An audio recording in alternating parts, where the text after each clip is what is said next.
জাকসু নির্বাচন ঘিরে চলছে প্রচার প্রচারণা। এ নিয়ে বিস্তারিত জানাতে যুক্ত হচ্ছেন সহকর্মী দেওয়ান ইমন। ইমন, কতটি প্যানেলে কতজন প্রার্থী অংশ নিচ্ছে, বিস্তারিত জানাবেন।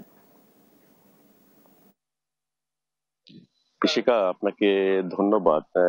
আজকে কিন্তু 11তম দিনের মতো কিন্তু জাকসু নির্বাচনের প্রচার প্রচারণা চলছে এবং আগামীকাল মধ্যরাতে কিন্তু সেটি শেষ হবে। 7টি প্যানেল কিন্তু ইতিমধ্যেই তাদের প্রচার প্রচারণা চালাচ্ছে। আজকে সকাল থেকে এখনো পর্যন্ত ওইভাবে প্রচার প্রচারণা না দেখা গেলেও কিন্তু গতকাল মধ্যরাত পর্যন্ত কিন্তু আমরা প্রার্থীদের দেখেছি, তারা কিন্তু তাদের প্রচার প্রচারণা গুলো চালাচ্ছে। তবে সকাল থেকে দু একজন প্রার্থীকে দেখেছি যারা শিক্ষার্থীদের সাথে কথা বলছেন, তাদের যে ব্যালট সেই ব্যালটে কিন্তু ভোট চাচ্ছেন। এছাড়া গতকালকে বাকচাষ এখানে বাকচাষে যে প্যানেল, তারা সংবাদ সম্মেলন করে এখনো পর্যন্ত যে নির্বাচনের পরিবেশ সেটি নিয়ে কিন্তু অসন্তোষ প্রকাশ করেছেন এবং বিভিন্ন বিষয় নিয়ে কিন্তু তারা কিন্তু অভিযোগ দিচ্ছেন নির্বাচন কমিশনের প্রতি। এখানে একজন প্রার্থীকে আমরা দেখতে পাচ্ছি, তার সাথে একটু কথা বলবো।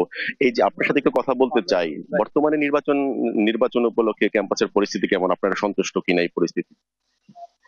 আসলে দীর্ঘ 33 বছর পরে যেহেতু জাকসু নির্বাচন হতে যাচ্ছে, আসলে বর্তমান সময়ে আমি জাকসু নির্বাচন নিয়ে লেভেল প্লেইং ফিল্ড আমরা দেখতে পাচ্ছি না ছাত্র সংগঠনগুলোর মাঝে এবং শিক্ষার্থীদের মাঝে। কারণ আমরা দেখতে পাচ্ছি বিশ্ববিদ্যালয় প্রশাসন এবং নির্বাচন প্রশাসন নিজের এজেন্ডা বাস্তবায়ন করার লক্ষ্যে কিছু পছন্দের ব্যক্তিকে নিয়ে আসলে মেকানিজম করছে। কিছু একটি প্যানেল রয়েছে যারা আসলেই জুলাই যারা বিপক্ষ শক্তি রয়েছে তাদেরকে নিয়ে আসলে নির্বাচনী প্রচারণা করছে, যেটিকে শিক্ষার্থীরা নেতিবাচক ভাবে গ্রহণ করছে এবং শিক্ষার্থীদের মাঝে একটি অসন্তোষজনক পরিবেশ পরিস্থিতি কাজ করছে।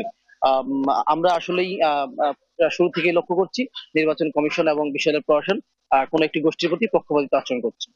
ধন্যবাদ। যেমনটি শুনছিলেন, একজন এজিএস প্রার্থী তিনি তিনি কিন্তু অভিযোগ করছিলেন যে নির্বাচন কমিশন কিন্তু যে লেভেল প্লেইং ফিল্ড থাকার কথা সেটি কিন্তু বজায় রাখছে না। এছাড়া কিন্তু গতকালকে কিন্তু আমরা দেখেছি যে বাকচাষ তারাও একই অভিযোগ করেছেন সংবাদ সম্মেলন করে যে নির্বাচন কমিশন কিন্তু যে সমস্ত ব্যবস্থা নেওয়া দরকার ছিল সে সমস্ত ব্যবস্থা কিন্তু এখনো নেয়নি। এখনো কিন্তু বহিরাগতরা বিশ্ববিদ্যালয়ে প্রবেশ করছেন এবং তাদের ছাত্রত্ব শেষ হয়েছে, তারাও কিন্তু হলগুলোতে কিন্তু অবাধেই বিচরণ করছেন। তো এই ছিল আমার কাছে জাহাঙ্গীরনগর বিশ্ববিদ্যালয়ের জাকসু নির্বাচনের সর্বশেষ।